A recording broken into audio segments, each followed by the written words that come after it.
al-qalbu dengan ruh. Al-qalbu wa ruh. Awak dulu Pak Bapak seperti kertas ini Pak, kosong, putih, muncul titik satu Pak, tik. Inilah cikal bakal saya akan hadir ke dunia Pak. Titik ini membesar. Pertama dari nutfah, berada di dalam rahim ibu-ibu, berkembang menjadi sebuah daging, membeku. Sebelum roh ditiupkan, perubahan dari nutfah, tetesan air, menjadi semacam daging, sampai dia alaqah dan mudghah. Udah bergerak dia Pak, tapi roh nggak ada. Udah bergerak dia. Mana dahulu roh dengan gerak? Dahulu gerak Pak, roh kemudian muncul. Saya tidak mengkaji substansi roh, kita coba mengambil fawaid fungsi roh. Inilah pinjaman Allah, pinjaman. Seketika roh dimasukkan ke dalam tubuh, mulai berfungsi mata Pak.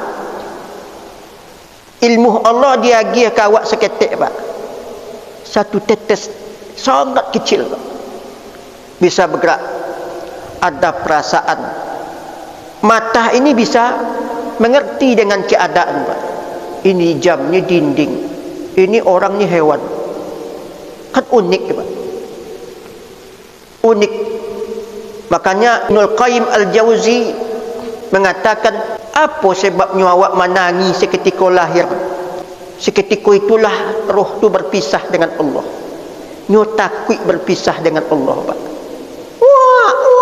Itu sebabnya makanya awak menangi, sebab genggaman Allah dipinjamkan ke awak Pak. Inilah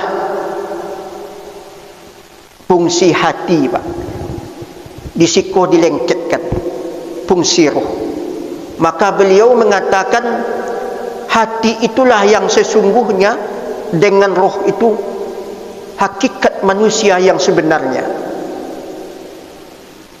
Itulah khibrah diniyah, pengalaman ulama-ulama yang mendapat ilmu al-kasyaf, dituangkan dalam bentuk buku, berkembang banyak hari ini Pak.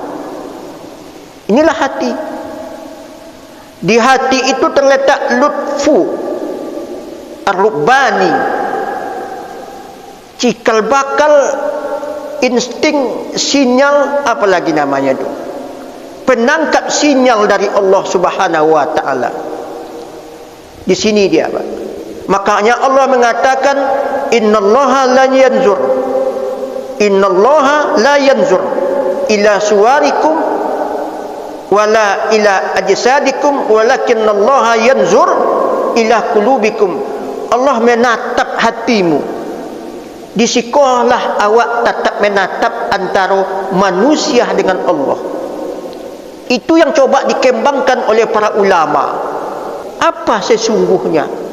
Sebab dalam kaedah-kaedah hadis itu ada hikmah yang terkandung, digali oleh para ulama. Inilah yang disebut dengan hati Pak. Kalau hati bercahaya, di situ digambarkan oleh Imam Al-Ghazali, kalau awak berada di dalam ruangan gelap, semakin terang cahayanya, semakin banyak yang tampak berada di sekelilingnya. Kalau hati sudah memancar nur ilahi, maka tak ada yang tersembunyi sama dia Pak. Nampak sama dia seluruhnya. Itu makanya tak aneh dulu Pak ulama tahu perangai anak muridnya Pak. Ini dia hati. Semakin kita pertajam, kita terangi, maka semakin banyak ilmu-ilmu kasyaf yang tampak oleh manusia. Itu digali oleh para ulama, mempertajam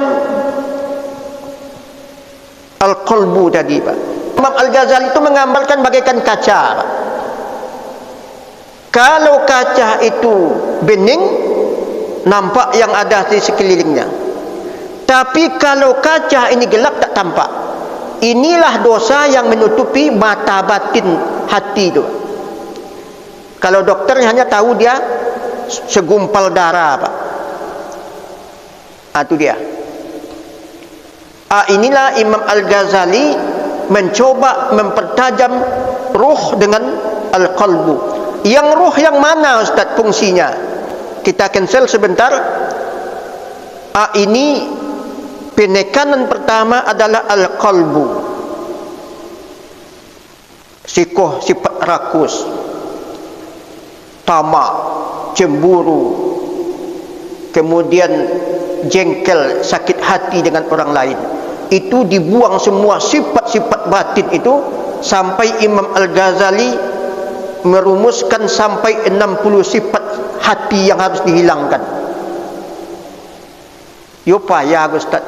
Yo awak hidup awak dengan dunia, Pak. Mulai keluar pagi dari rumah, pikiranku piti sedari, Pak. Ya, Pak. Bagaimana kita mau seperti ulama, Pak? Itu makanya kalau kita baca kitab Minhajut Thalibin Imam Al-Ghazali itu, ada wali-wali Allah keluar rumah pakai ini tempurung itu, Pak, dilengketkan seperti orang gila. Cuman dilecehkan oleh sebagian orang-orang gila yang tertangkap itu. Dibilang ini kawalian dah, enggak sama, Pak. Ya. Ini al-qalbu yang coba dibersihkan oleh Imam Al-Ghazali. Kemudian berikutnya apa? Penekanan Imam Al-Ghazali itu makan. Jangan sekali-kali makan banyak.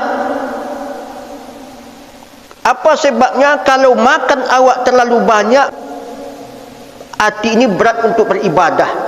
Kemudian menghilangkan nafsu. Pertama, nafsu seksual. Ini yang sulit kita, Pak.